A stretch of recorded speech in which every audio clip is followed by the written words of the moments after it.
So I was 34 years old at the time, and I was about to take off on a plane from New York to Boston. And I put my phone away as the plane took off and looked to my right, and there I saw this older man dressed in a suit reading uh, what looked like a speech, big, big words, and I couldn't help myself but to read my dear friend, the late Ted Kennedy.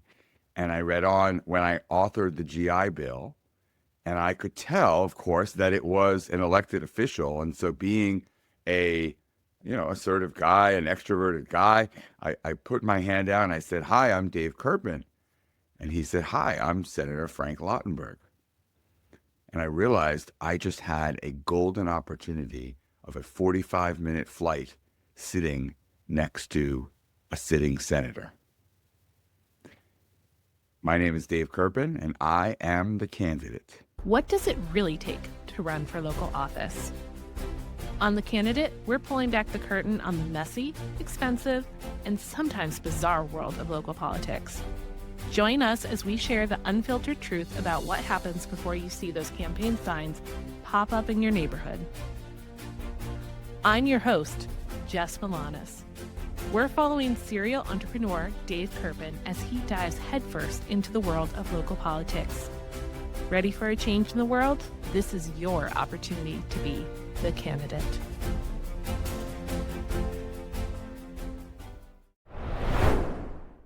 Making the right hiring or rental decision isn't just important, it's essential. At AccuData, they provide fast, accurate, and compliant background screening services that help businesses, landlords, and property managers make informed choices with confidence. From criminal background checks to employment verification and credit reports, their comprehensive screenings ensure you hire and lease with peace of mind. And with their easy-to-use client portal, managing background checks has never been simpler. Trust the experts who put accuracy, compliance, and customer service first. Visit accudataholdings.com today and start screening smarter.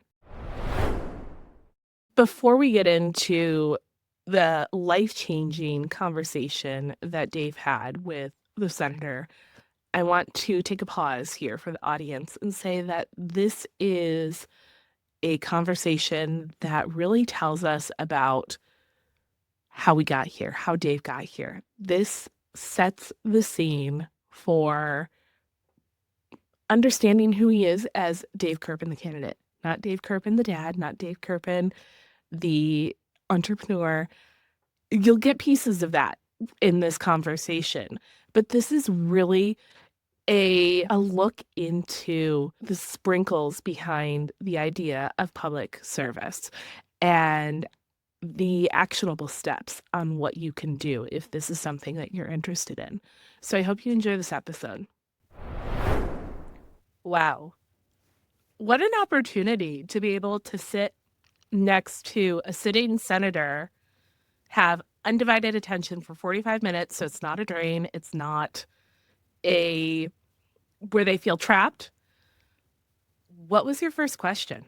Yeah, it was so first of all, Jess, I wanted to go back and tell this story because this is like truly the inspiration behind me getting into public service. That's a great question. It was a long time ago. My first question was probably, well, I said it's such an honor to meet you, of course. And I think I just asked him where he was going.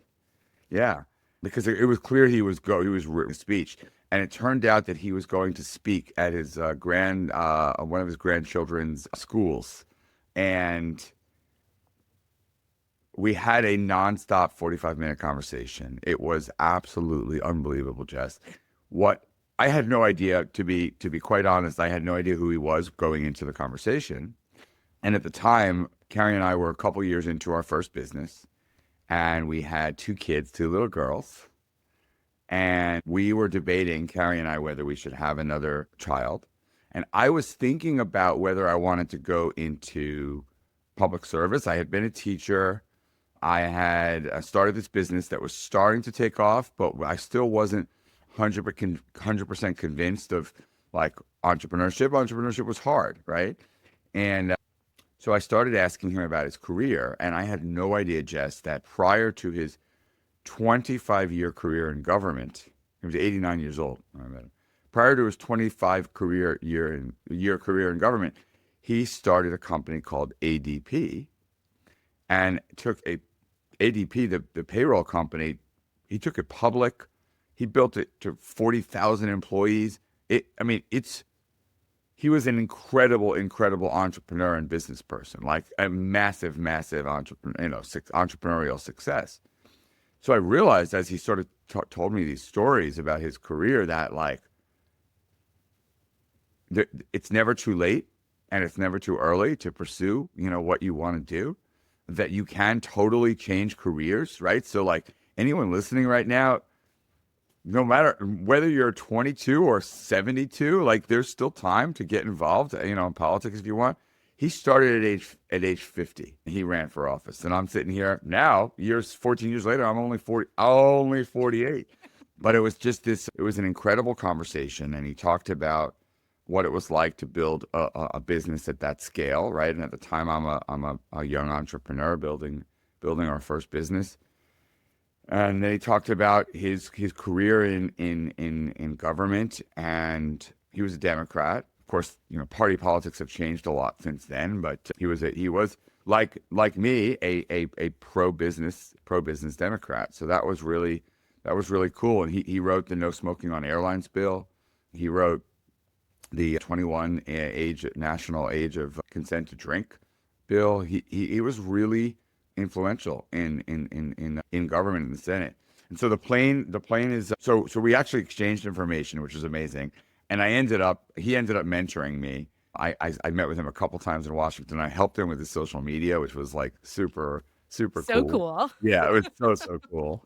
But the plane's touching down in Boston, and he turns to me, and he had gotten to know me a little bit too. And he turns to me and he says, Dave, I want to show you a picture of my greatest legacy. And I was like, wow, what's this going to be? Like him with one of the presidents, or him with, signing one of the bills that he wrote into law, or maybe him at the stock exchange taking ADP public. And instead he showed me a picture of his 4 children and his 7 grandchildren. And he said, Dave, these are none of my work in business or government's going to be on my tombstone, but the names of all these individuals will be, and this is my most important legacy. And he said, I have a feeling you're going to go on to do some amazing things, but I never want you to lose sight of what your most important work is. And boy, it was That hits you. just, yeah. Oh my God, it was like it really did. And I have thought about that conversation often since then. A couple of quick postscripts to the story, Jess. Carrie and I decided, after a bunch of attempts, we decided to try for a third child, and we ended up having a son, and we named him Seth Franklin. So his middle name is named after Frank Lautenberg. Frank passed away, and I was able to go to the funeral. It was in New York City, and it was a who's who of speakers: Hillary Clinton and Joe Biden. I think they were Secretary of State and Vice President at the time. But those children and grandchildren all spoke as well, and I could really see that he was the kind of he was the kind of public servant that I would want to be if I went into office. So that was, of course, a long time ago, and the timing wasn't right for me. I did choose to build my family. I did choose to build my business and then subsequent businesses. But 13, 14 years later, here I am, and now the timing is better. And now after thinking about Frank a lot over the years, now is the time that I'm jumping in and going for this totally new career. Now I'm not running for the Senate, right? I'm running for our local town, but public service starts somewhere, and I know that this is the best way that I can make a difference right now. So that's why I'm running. And I think we talked about I was about to announce, and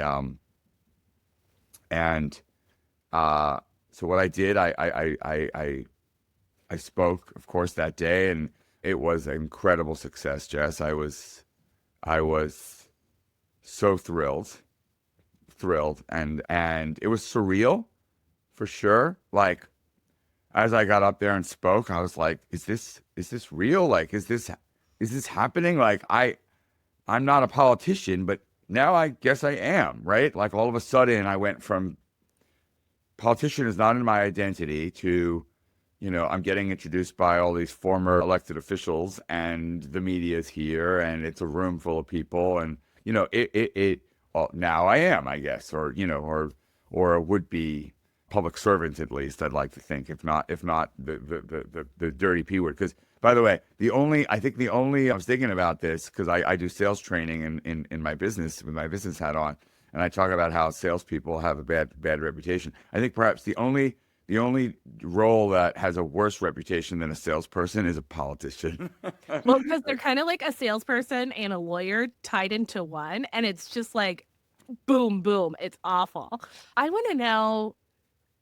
So, the last time we recorded was right before you gave your speech. I want to know, and I didn't know about this conversation that you had with Frank at the time. I want to know if you felt like there are any words from Frank that came through in your speech, or did you channel any of Frank when you were making your announcement?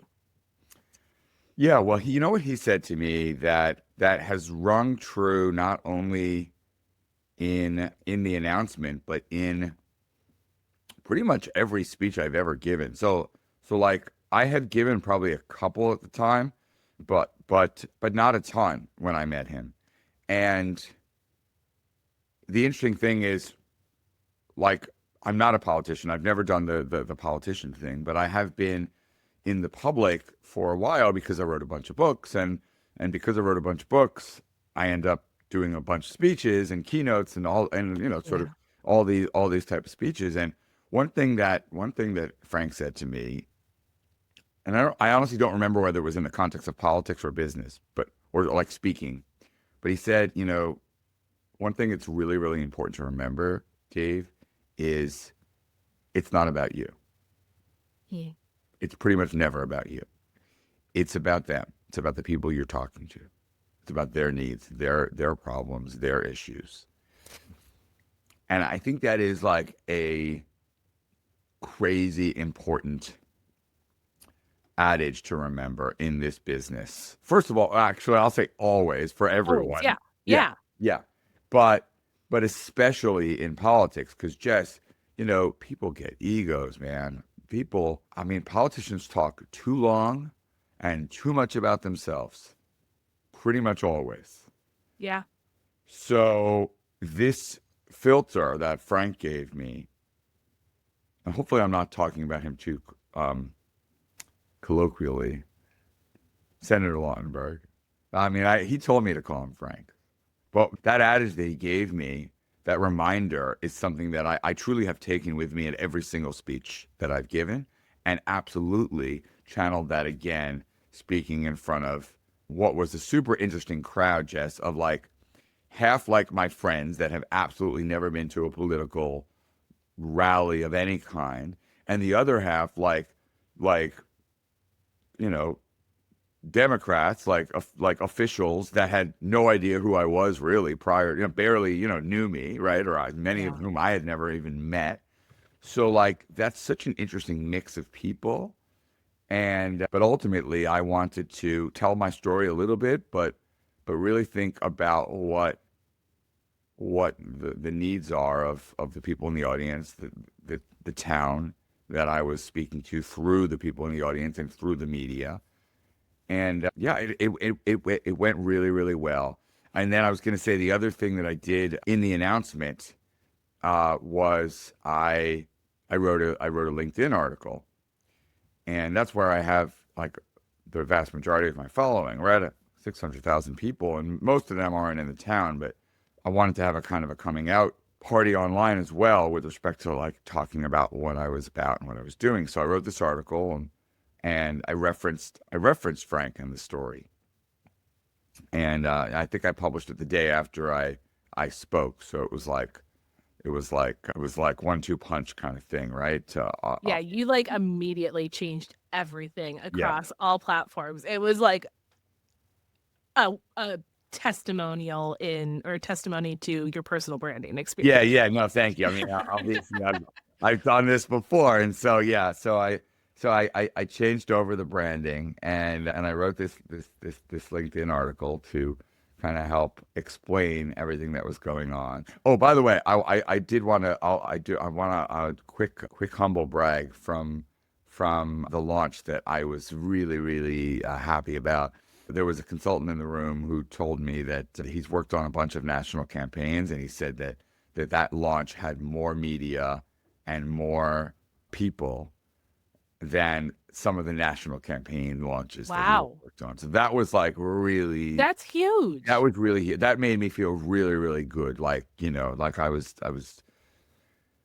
not necessarily intentionally, but I was doing things right somehow. Like, I lucked into it. So yeah, so I did this 1-2 punch, and then the weird thing is, like 2 days later, right, I had this trip to Disney World with my family planned for the winter break, and then my kids had a week off from school, and so it was a little. I felt a little guilty, like leaving right after I launched the campaign, but again, family first. Frank had They're your explained that, legacy. and that is absolutely my number one legacy. So anyway, I sent you that note because I was waiting for the plane. The flight was delayed, and I had just launched, my website, the social, and had just done the speech, and it was local media had covered it and whatnot. And I got this LinkedIn note from Frank Lautenberg's daughter, Ellen, and she wrote, she had written years prior, when I had written the article, she had written and thanked me, right? But I've never met her. Obviously, the funeral was not the appropriate time for me to like meet her, and I've never been able to meet her. But I guess she's followed me online, since then. So she wrote me this note saying, I read your article, and I just wanted to let you know that my dad would have been really proud of you, and I made a donation to your campaign, and I wish you all the luck in running. And it just meant so much to me. Like I just started crying in the middle of the airport, and now I'm crying just telling the story. I'm crying too. Oh my Um, gosh. but it was like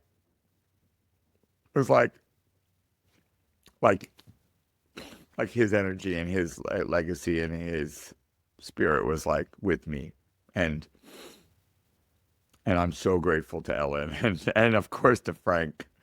Um, and I have no idea how this is going to end. Nobody has any idea how this is going to end.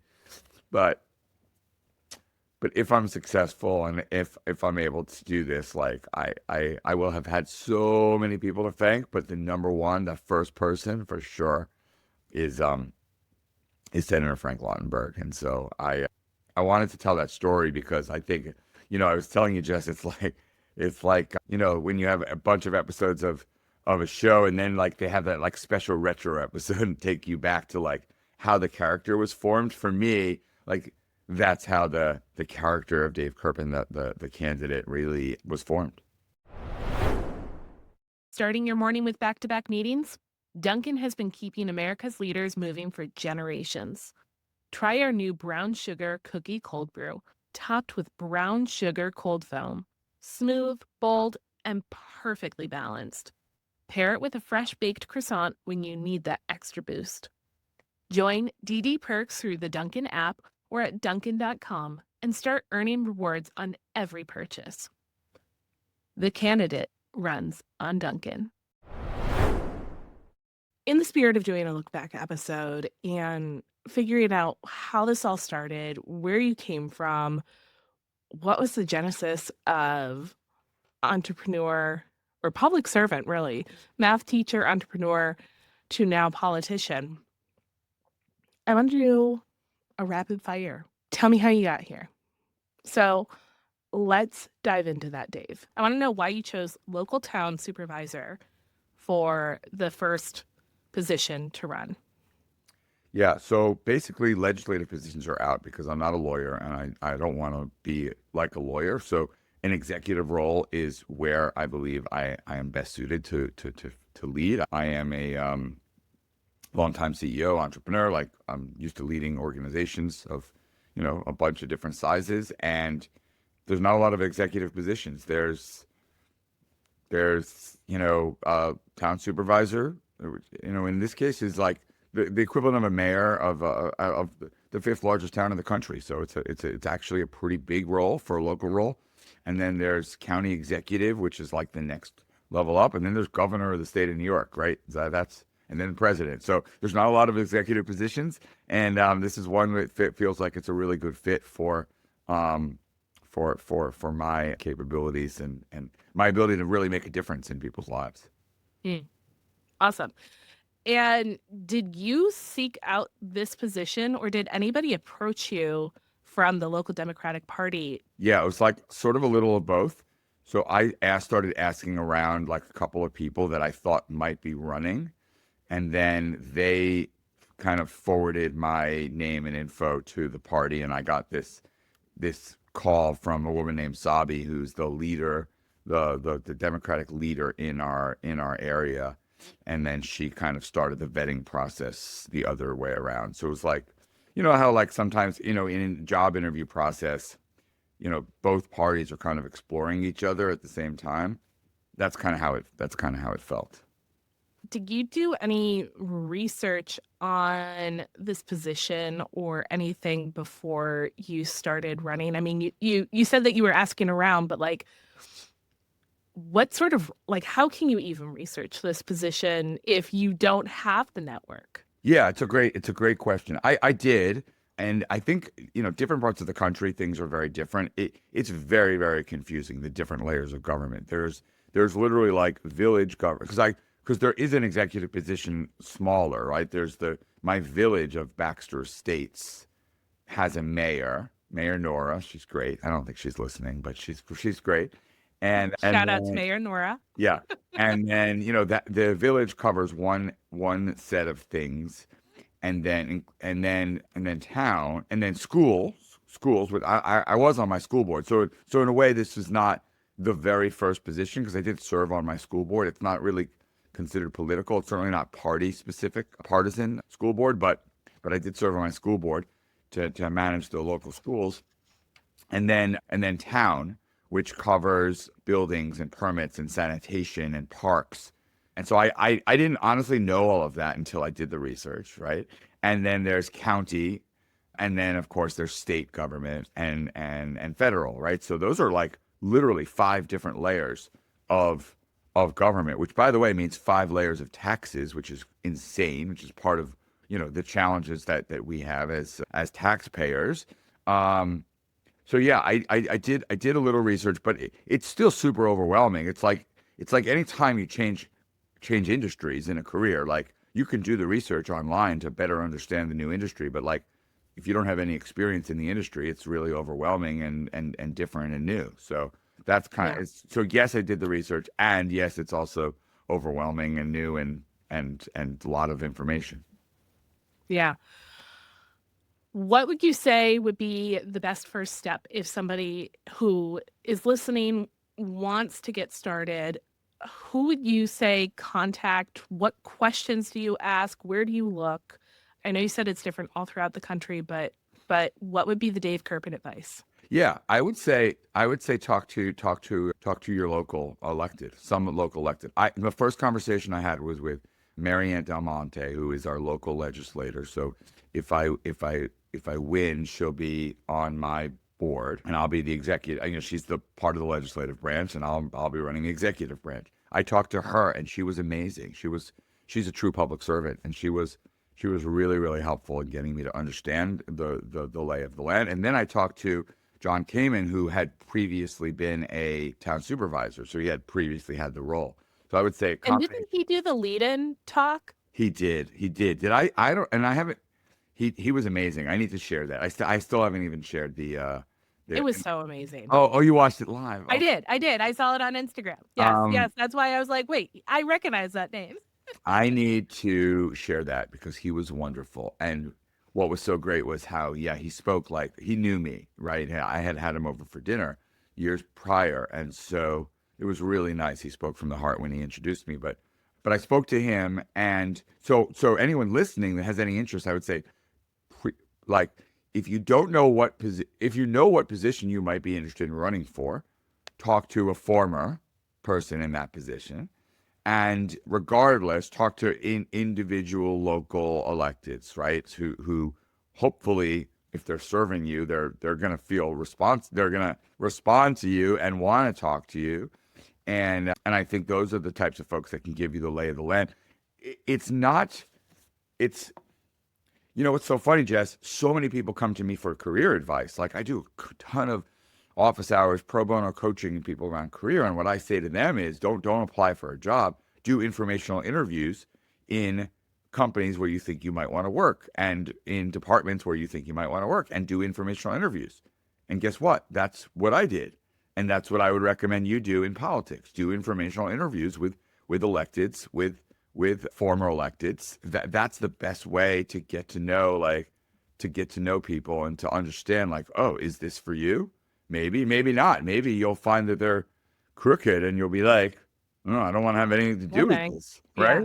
right? Who knows? But like that's what I did, and Marianne and John are two of the best, and they definitely John scared me a lot when I met with him about how important fundraising is, about how difficult it is, about how negative the other side will likely go.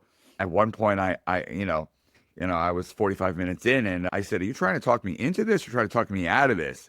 And he said, "Well, a little of both. I want to make sure you're prepared if you do this, right?"